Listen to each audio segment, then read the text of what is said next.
Because Milan knows the ropes, he stays on when the others have gone and scoops up any leftovers. He then hides whatever he finds and gets them later when he is hungry. In the daytime, the majority of the children just sit and rock. The TV usually blares out with the staff's favourite soap operas.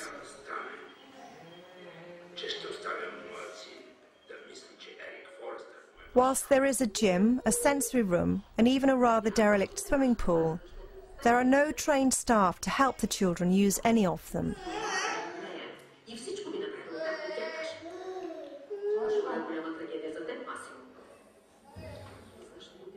A third of the children living here are labelled as bedridden, a term used by the staff for the children too weak to leave their beds.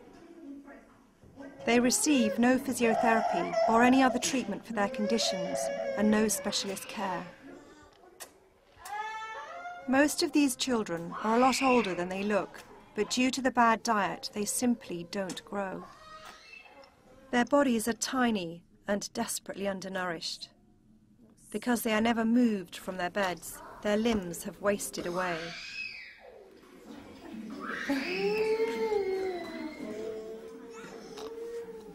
The weakest seem to get the least, surviving somehow just on a liquid diet.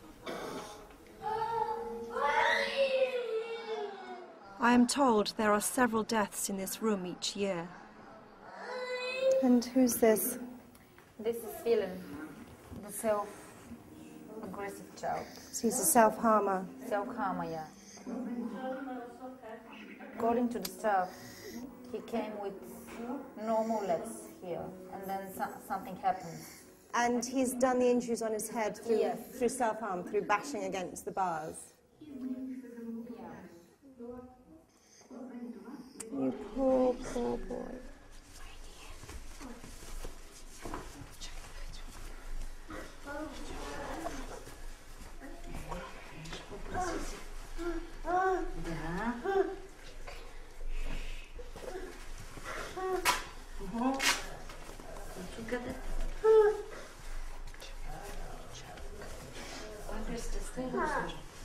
Не стане, после ще ги отделим оттатък.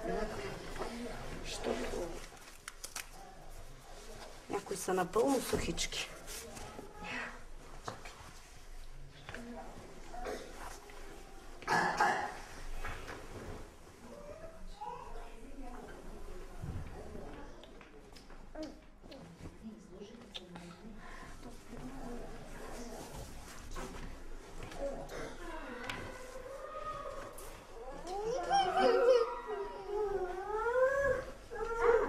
Horrendous.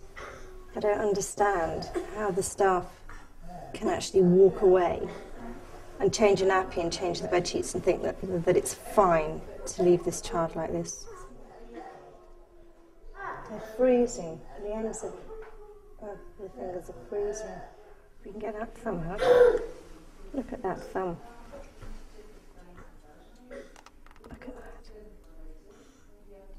It's just horrendous.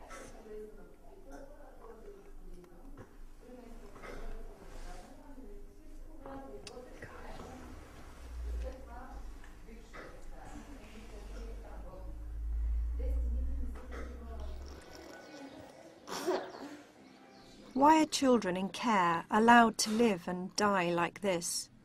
This is not a war zone or a country racked with famine. It is a member of the European Union.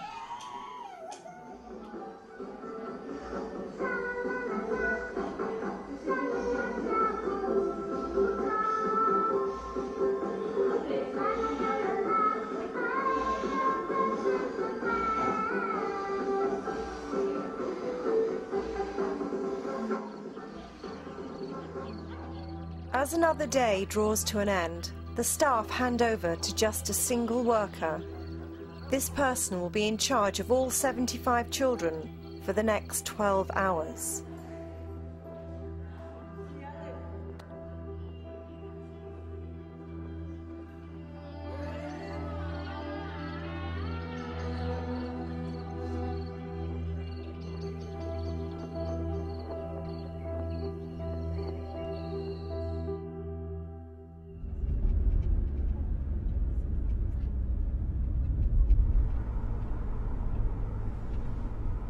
A month has passed since I first visited Mogilino.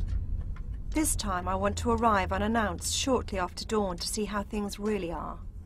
At the end of our last trip, I saw a carer going off duty for the night, locking the doors on the dormitories, and I want to know if the children are locked in all night.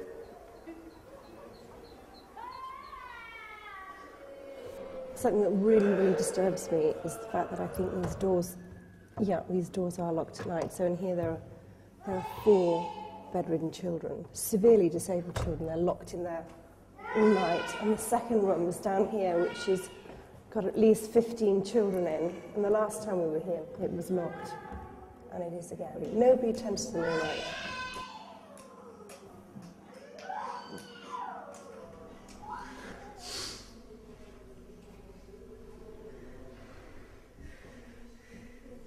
The girls' dorm is just waking up.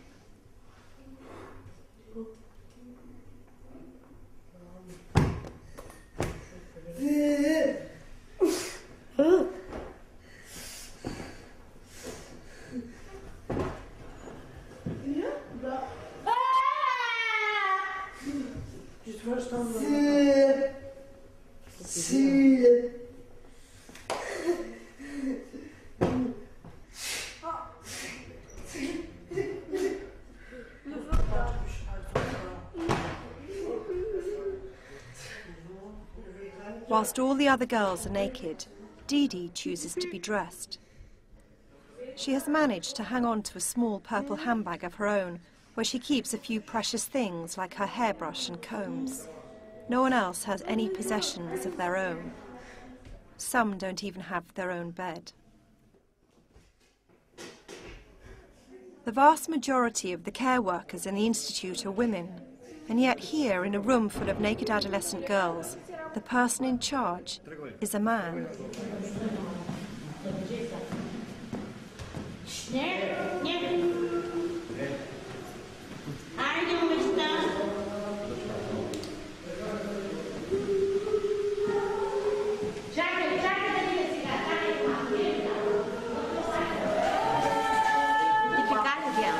Остави чантата остави. Там ти оставя, мамо. Са мокри.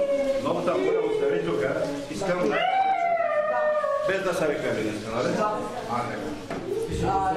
Айде, мамо, тупа. A second man is now showering them.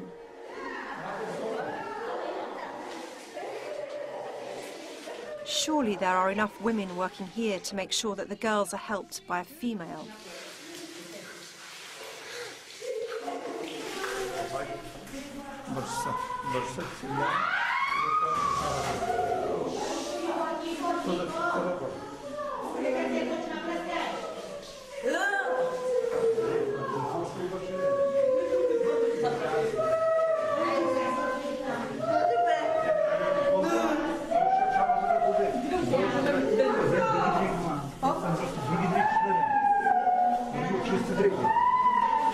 I later learned from Didi that they all normally dry off without towels, but because I was here, they were given sheets to wrap up in.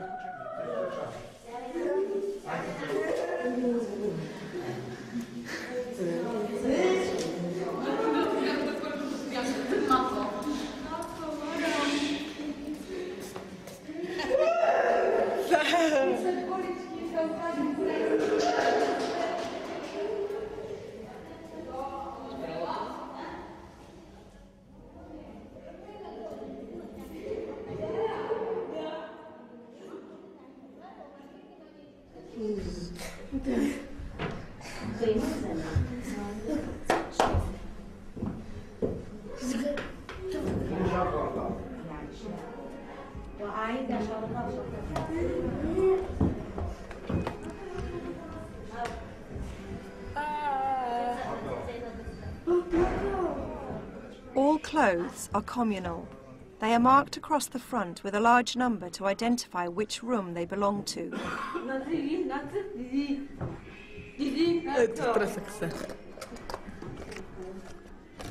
Didi remains isolated from the others. The fact she can talk but has no one to talk to must get very frustrating.